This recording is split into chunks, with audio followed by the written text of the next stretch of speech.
JFD, just fair and direct.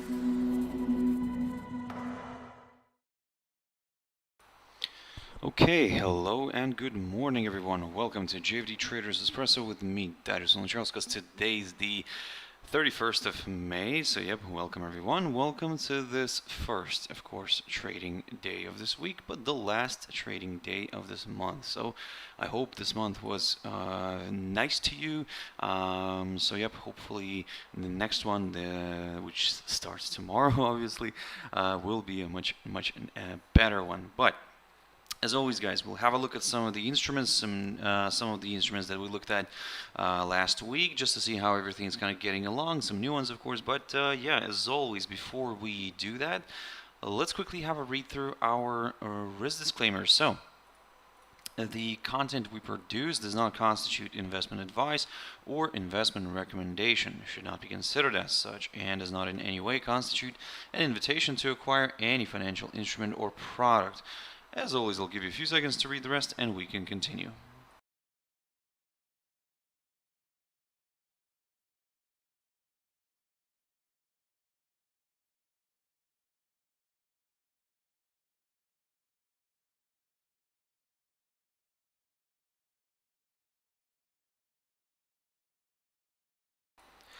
Okay, so now then, also just before we jump into the charts, as always, guys, quick mentioning of our JFD YouTube channel, to which you can always subscribe to in order not to miss any of our upcoming videos, and of course our JFD Bank website, and specifically our JFD research page, which we also update on a daily basis. So yep, feel free to check us out here on jfdbank.com and click on the research tab right there on the top. So now then, guys, jumping into the charts. The first one I want to pick up here is Nikkei 225.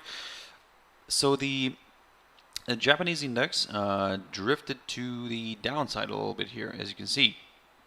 Now on Friday, we've managed to climb and stay back above this upside line, so that was kind of seen as a good positive sign. However, today there a bit of weakness kicked in here, and you can see the index drifted lower and kind of found support near the upper side of the falling wedge. Now, the idea that I've mentioned last week was that basically this could be seen as a potential rising wedge pattern, but as you can see, instead of that, it broke out here because, again, I've repeated this several times, guys. We need to wait for confirmation. Even if you think that this could be that pattern forming, still a confirmation break is required. And for us here, we needed to see a break through the lower side of the rising wedge in order to consider, let's say, a move lower. But as you can see, the break didn't happen through the lower side of this rising wedge. Instead, it happened on the upper side, and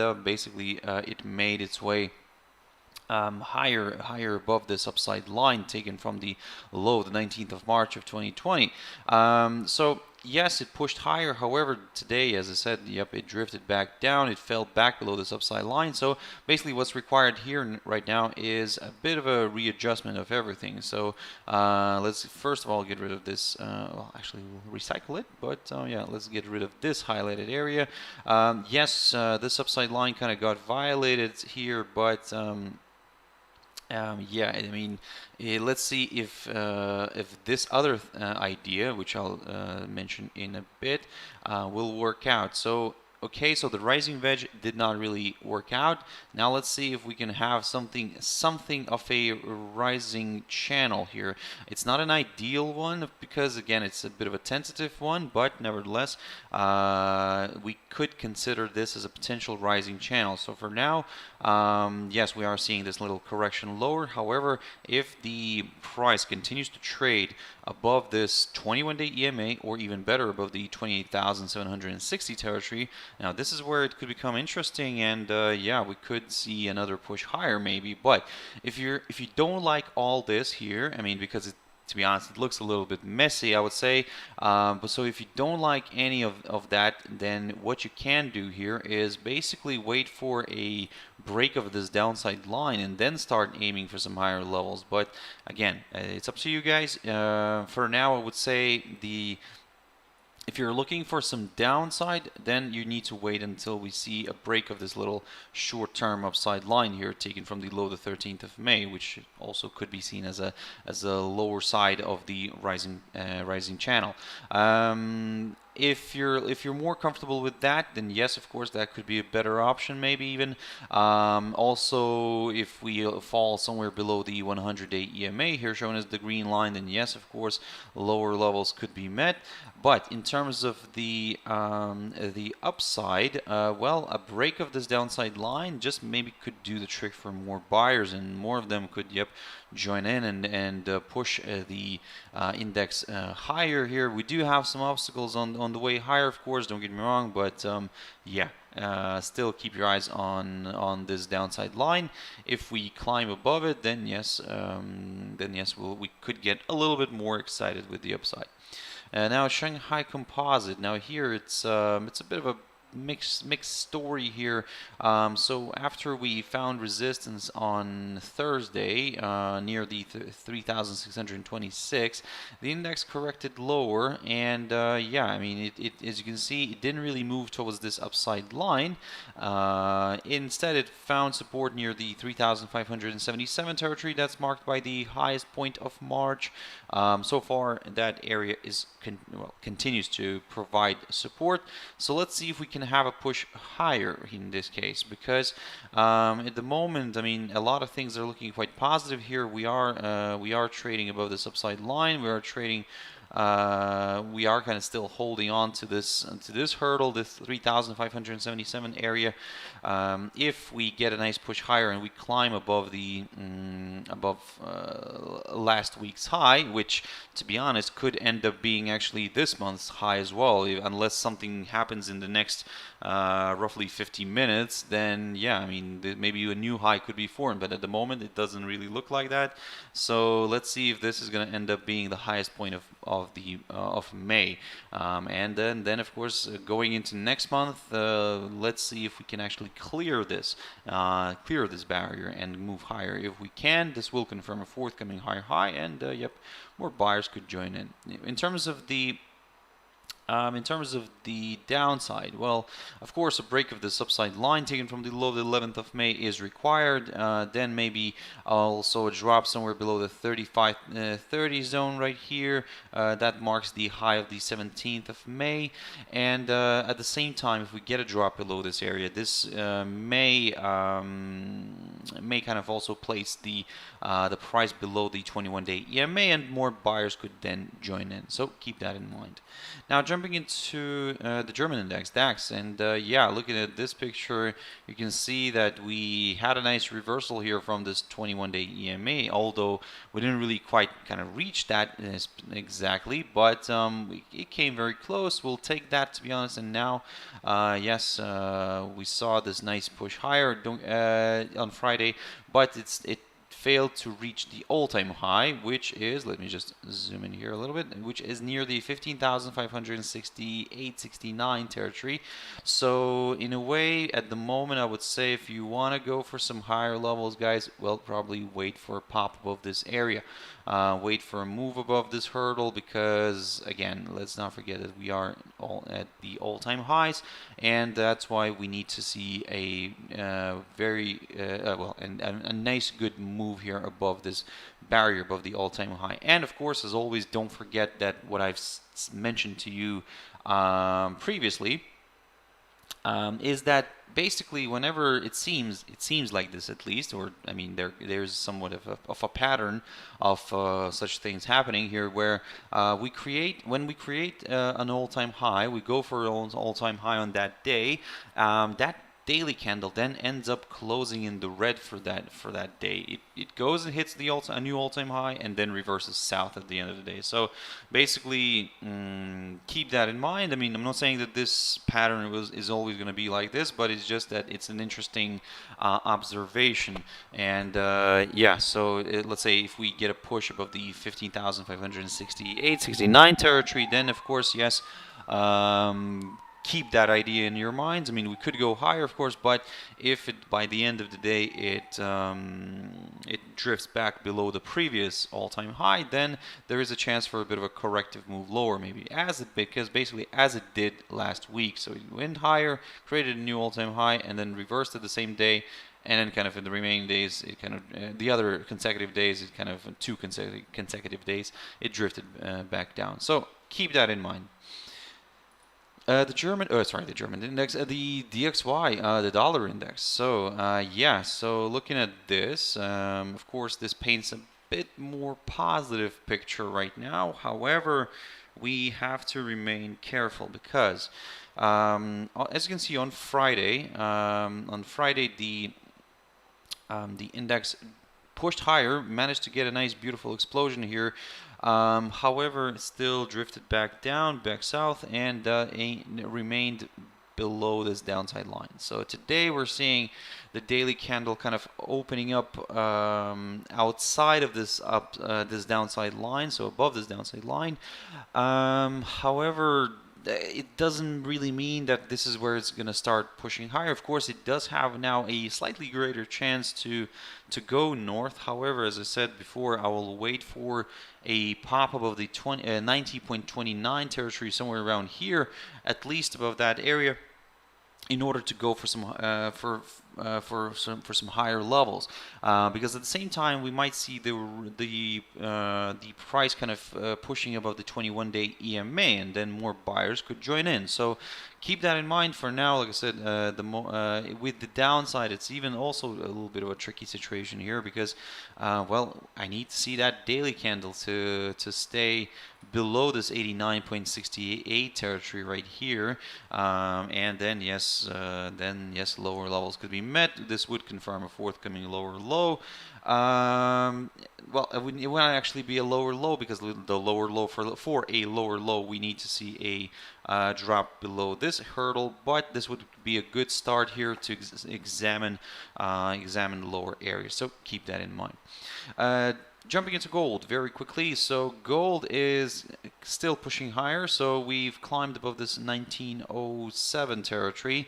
But what I'm keeping an eye on right now is not this level anymore. I'm keeping an eye on the high of the of last week near the 1913 zone. So approximately around there. Now, if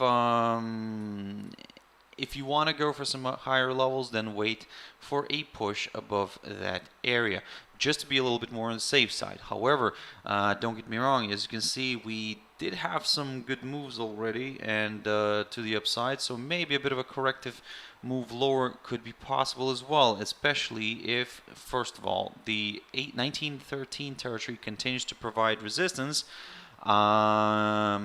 and then the commodity drops and stays below the 1890 territory, somewhere around here. Because as you can see, on Friday we did drift lower, we did break below the below this 1890 territory, but we didn't stay below it. So we need to see the daily candle remaining below it in order to get a little bit more comfortable with, let's say, with examining lower areas, and then of course we'll take it from there. Now, Brent oil. So Brent oil, yeah, it's similar, moving kind of in a similar fashion as WTI oil. Well, obviously, but one thing that it's kind of doing is similar as well is that it found itself a nice resistance barrier, which we will continue monitoring ourselves. And that area is roughly around the 69.92 territory here.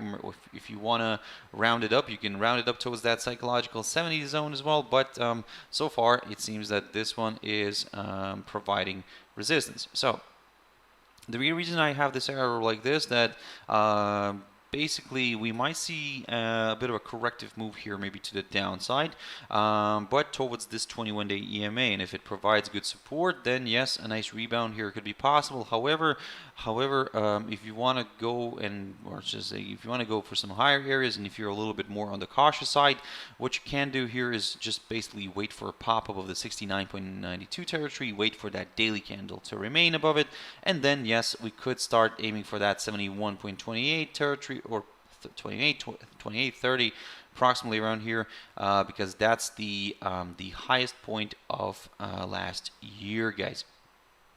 So we did already reach that area this year in March, but yeah, let's see if we can actually hit that level again, and then we'll of course take it from there. Now jumping into Bitcoin Cash. Bitcoin Cash here is I would say a little bit on the weaker side, but it's currently sitting still above this 200-day EMA, so this is what's kind of cautioning us here.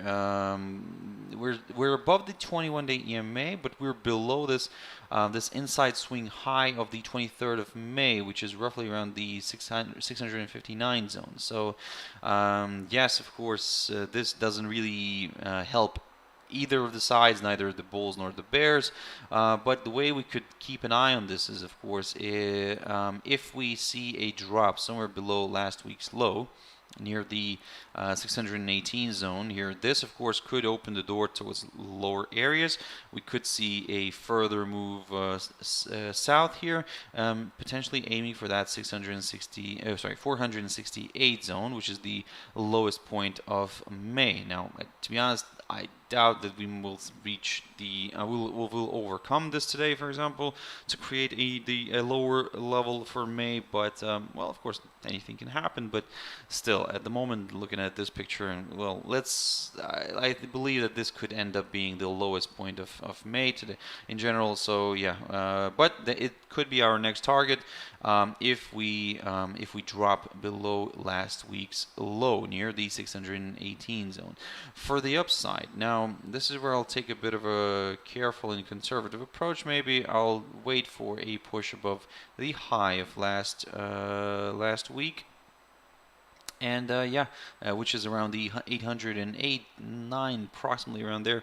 If we clear that, then this will confirm a forthcoming higher high, and potentially more buyers could join in. So keep that in mind. Ethereum is pushing kind of also a little bit to the downside here.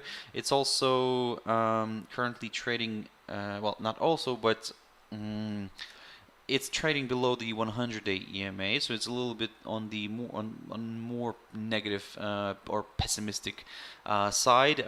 It's also trading below this hurdle, this 2,383 territory, which is marked by the inside swing high of the 23rd of May and the low of the 25th of May. And in a way, if this continues to trade below this whole area here, then yes, a good slide here could be possible. But also, if you want to be a little bit more on the safe side as well, what you can do, for example, here is you can keep an eye on last week's low, and yep, that's the or actually, do apologize, last week's low is somewhere around here. Let me just refresh my memory on the Bitcoin. Is this the 24th? Ah, there we go. So that's not the last week's low, because that's okay. This is Sunday, Saturday. Yes, there we go. So this is the lowest point of last week. Okay. Okay, need to correct myself on this one, guys. A slight apology on Bitcoin Cash as well. The low of last week was here, but this low here, that's the Saturday and Sunday candles. So, okay. So the weekend low, we can put it this way. So if we drop below the weekend low, this is like I said, where I need to rephrase this a little bit, then yes, we could consider maybe a bit of a corrective move lower, initially towards the lowest point of last week, and then maybe towards the lowest point of May. Similar story here on Ethereum. So yeah, this is where the lowest point of last week is. It's around the 2,084-85 zone, but the weekend low was around the 2,184 territory, approximately around here. So a nice good drop below it, yes, could open the door towards further declines, and yes, we could aim for that lowest point of last week or the lowest point of this month near the 1732 zone. And then of course we'll take it from there, guys. For the upside is also a bit of a conservative approach, and yep, I would like to see a push above this 2,910 zone, and that's the highest point of last week, and then yes, we could aim for some slightly higher levels. AUDCHF. So this one's an interesting one. I talked about the AUDCHF recently, and basically the pair continues to trade below this hurdle, this 0.6881. Now I talked about this one and I said that if we drop and stay below it, then of course this could open the door towards lower areas. Now so far I would say partially this idea is working out, because yes, we have dropped below this hurdle. We are also below the 100-day EMA, so in a way there's a good indication that we could see maybe a further slide here. As long as it stays below this area, below the 0.6981, then yes, basically something like this here could happen. And yes, another drift lower could be possible. Now, in terms of the target, this is the target, the 0.6868 area, approximately around here near the 200-day EMA, which could provide quite decent support here. So let's see if this is going to work out. For the upside, well, previously I talked about this level, the 0.7088, but given that we have shifted a little bit here, then I would say that for the upside I will keep an eye on this level, the high of the 18th of May near the 0.7033, and then yes, we will take it from there, guys. Now in terms of another pair, which also has the CHF in it, but yeah, USDCHF. So here, it's a little bit more positive situation, because again, coming back to DXY, you can see that it seems that it wants to move higher, but we still cannot really get comfortable with that idea. So similar story here with USDCHF. It seems that yes, it could drift north. However, certain confirmation breaks are still needed. So in order to go for the upside, we need to see a break of this downside line. A break of this 21-day EMA, and the push above this 0.9048 zone. And the reason why I said a downside line, because we could potentially draw something like a tentative line right here. It's not an ideal one, because I'm kind of let's say, well, yeah, if we take it from this point where it hit the 21-day EMA, maybe that could kind of help, and that could put a bit more significance to this downside line. So long story short, for now I would say that let's wait for a break of this downside line. Let's wait for a push above the 0.9048. If we get that, then yes, higher levels could be met. But if we don't, if this downside line continues to provide a resistance, then yes, of course, basically we will have to wait for a drop below this hurdle right here, the 0.8954. So yep, keep your eyes on this. Let's see how this is going to play out. But yeah, for now, let's keep an eye on this hurdle here. Now, GBPCAD. GBPCAD, it's yes, GBPCAD is an interesting one as well. So basically I keep talking about this one, and the idea here is that we need, well, we got that daily candle to stay above this 1.7123, so that's great news. However, at the moment we can see that basically the pair is not really moving that fastly kind of to the upside. So yes, there is still a good chance for this one to move higher. We are basically above this hurdle, above this barrier. We are above the 21-day EMA, and also we are above this little short-term tentative upside support line taken from the low of the 7th of May. And yeah, of course, as long as it stays above all this, then yes, higher levels could be met. So keep that in mind, guys. Now, GBPUSD. GBPUSD is also looking quite interesting, and also slightly on the positive side. We need to see a nice good break above this barrier, above the 1.4243, marked by the highest point of February, in order to go for some higher levels. I mean, yes, it does look quite promising. It does look quite positive, but yeah, just for that extra confirmation, a push above this 1.4243 territory is needed. And then, yes, higher levels could be met, where we could then target this little hurdle right here. The highest point, let me just put this one on the chart. Nope, not this one. Well, you basically got the idea. So it's this one right here. So that's the highest point of April of 2018, and that's roughly around the 1.4378 or 77. Sorry.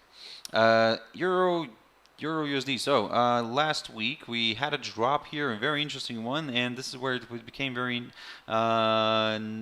interesting to watch, basically, because basically we broke this upside line, we drifted below this 1.2161, and it's at one point we also dropped below the 21-day EMA, and probably this is where a lot of traders a lot of sellers were coming in and saying that, oh, that's like a wonderful opportunity to step in, blah, blah, blah. But again, this is what I keep saying when I say that wait for that daily candle to remain below this hurdle, below a certain hurdle. And that's one of the reasons, because we basically ended up being with a very strong false breakout. So, so far we are still trading above this upside line, so that's kind of putting a bit of a positive spin on all this. But if you want to be a little bit more careful, and you could wait for a push up at the 1.2243 zone here. And then, yes, of course, higher levels could be met. For the downside, still the same game plan remains, still the same level. But I would like to see the daily candle remaining below that. So keep that in mind. So guys, that's it for this session here. I hope you found it useful. Thank you very much for joining in and watching this one till the end. I really appreciate your views, your likes, your comments, guys, everything. So yep, have a wonderful trading day. Stay safe. Have your stop loss in place, and everything will be fine. So see you later today at my Traders Tea Time, 12:30 GMT. So yep, have a wonderful trading day. Bye-bye.